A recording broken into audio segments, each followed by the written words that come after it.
Bonjour à toutes et à tous, soyez les bienvenus à l'écoute des RFI, Radio France Internationale en direct de Paris, il est 17h. Le journal en français facile. Adrien Delgrange. Nous sommes le jeudi 20 mars et au sommaire de cette édition, du nouveau à la tête du CIO. C'est une énorme surprise. La Zimbabwéenne Christy Coventry, 41 ans, vient d'être élue au premier tour présidente du Comité international olympique. Christophe Diremzian nous en dit davantage dès le début du journal. Au sommaire également, l'avenir de l'Ukraine. Donald Trump, le président américain, a proposé hier à Volodymyr Zelensky de récupérer la centrale électrique de Zaporizhia, la plus grande d'Europe. Aujourd'hui, le président ukrainien dit que ce n'est pas possible. La guerre à Gaza, Israël continue de bombarder les Gazaouis. Et puis enfin, 20 mars, journée internationale de la francophonie. Première femme à occuper ce poste, Kirsty Coventry, élue présidente du CIO, le Comité international olympique. La Zimbabwéenne vient d'être élue, elle remplace l'Allemand Thomas Bach. Nous sommes en direct de Grèce, là où vient de se dérouler le vote à Costa Navarino. Christophe Diremzian, bonjour. Bonjour Adrien. C'est une énorme surprise. Ah oui, le résultat obtenu par Kirsty Coventry d'entrée de jeu est absolument exceptionnel. Ça n'est quasiment jamais arrivé dans l'histoire de l'élection du président du Comité international olympique. Kirsty Coventry a obtenu 49 voix sur 97 votants possibles, la majorité absolue dès le premier tour, sachant que le deuxième autre favori, l'Espagnol Juan Antonio Samaranch, le fils de l'ancien président du CIO de 1980 à 2001, a obtenu 28 voix. Grosse déception pour son camp et grosse claque, on peut le dire, pour Sébastien Coe, qui n'a recueilli que 8 petites voix. Kirsty Coventry qui a donc remporté quasiment tous les suffrages sur son nom. Elle a su convaincre effectivement celle qui est entrée finalement assez tard au CIO, seulement en 2013, alors qu'elle était encore nageuse de haut niveau. Elle a remporté 2 titres olympiques sur 200 mètres d'eau en 2004 et 2008. Elle a arrêté sa carrière en 2016, mais elle s'est investie très rapidement dans le monde de l'olympisme. Elle a été notamment la présidente de la commission des athlètes du Comité international olympique et depuis 2021, elle était redevenue membre de la commission exécutive. Donc elle avait déjà un haut niveau au sein du CIO, mais là c'est vraiment la consécration pour cette jeune femme, 41 ans, et vous l'avez rappelé, première femme et première africaine à devenir la présidente de l'institution sportive la plus puissante du monde. Avec Christophe, l'élection de Kirsty Coventry à la tête du CIO, c'est aussi le symbole d'un renouveau au sein du Comité international olympique. Oui, effectivement, on parlait peut-être de l'expérience qui aurait peut-être prévalu de la part de certains membres du CIO plutôt conservateurs et qui auraient opté pour Juan Antonio Samaranch, 65 ans, ou Sébastien Coe, qui en a 68.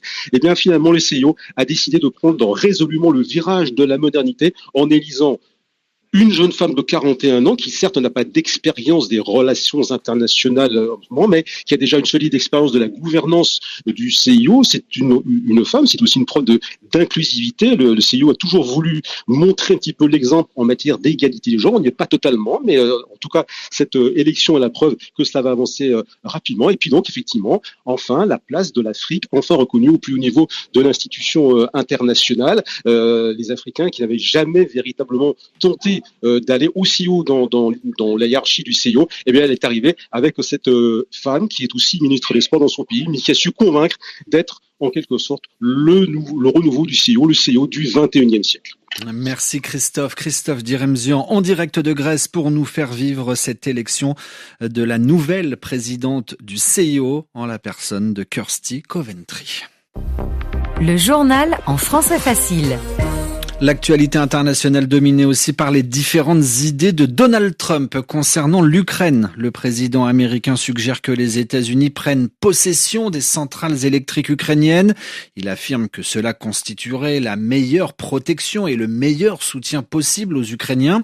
Volodymyr Zelensky a précisé que la discussion d'hier avec le président américain a porté exclusivement sur la centrale de Zaporizhia, la plus grande d'Europe, occupée actuellement par la Russie.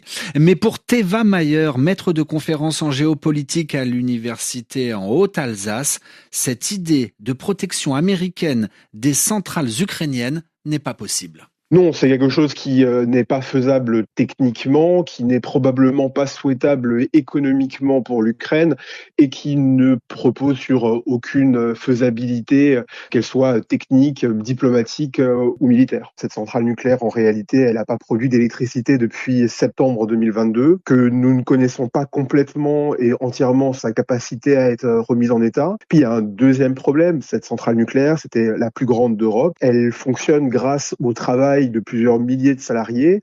À l'heure actuelle, elle est en terrain occupé par la Russie avec des salariés russes qui l'exploitent.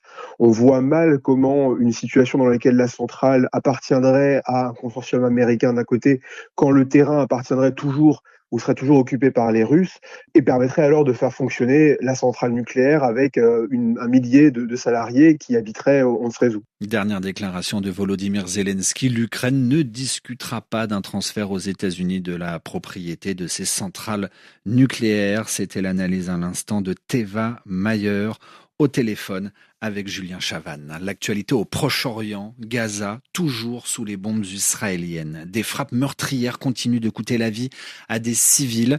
Plus de 500 morts en 3 jours.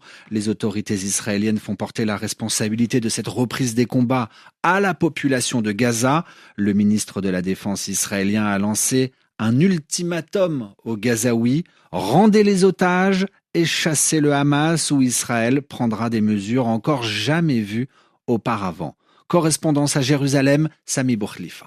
Israël Katz, ministre de la Défense, menace directement et en toute impunité des hommes, des femmes et des enfants innocents, impuissants à Gaza, comme si c'était la population gazaoui elle-même qui retenait en otage des Israéliens, comme si les Gazaouis avaient le moindre pouvoir pour s'opposer au Hamas. En interpellant ainsi l'ensemble des civils, Israël Katz les désigne clairement comme cible militaire. Ce n'est plus une guerre contre le Hamas, mais une guerre assumée contre la population. Depuis le début de cette guerre, plusieurs autres hauts responsables israéliens ont tenu des propos similaires, une abolition du statut de civil qui vaut à Israël des accusations de génocide. Ce matin, le Yediot Aharonot, un journal israélien, dénonce « Personne ne dit que c'est Israël qui a violé l'accord de cessez-le-feu, que le Hamas n'a pas modifié ses exigences et qu'il est impossible qu'Israël, comme on le répète sans cesse, ait lancé cette attaque pour ramener le Hamas à la table des négociations, car le Hamas y est toujours, c'est Israël qui a quitté la table des négociations. Sami Boukhlifa, Jérusalem. RFI. En bref, retenu plus de 2 ans et demi derrière des barreaux, les barreaux d'une prison iranienne. Olivier Grondeau a été libéré lundi. Il est revenu en France. C'est ce qu'a annoncé aujourd'hui le président de la République française, Emmanuel Macron. Des élections au Canada. Le nouveau Premier ministre canadien, Mark Carney, va déclencher des élections législatives le 28 avril prochain. Il est entré en fonction la semaine dernière. Il remplace Justin Trudeau et il espère obtenir une majorité au Parlement canadien. 20 mars, journée internationale de la francophonie.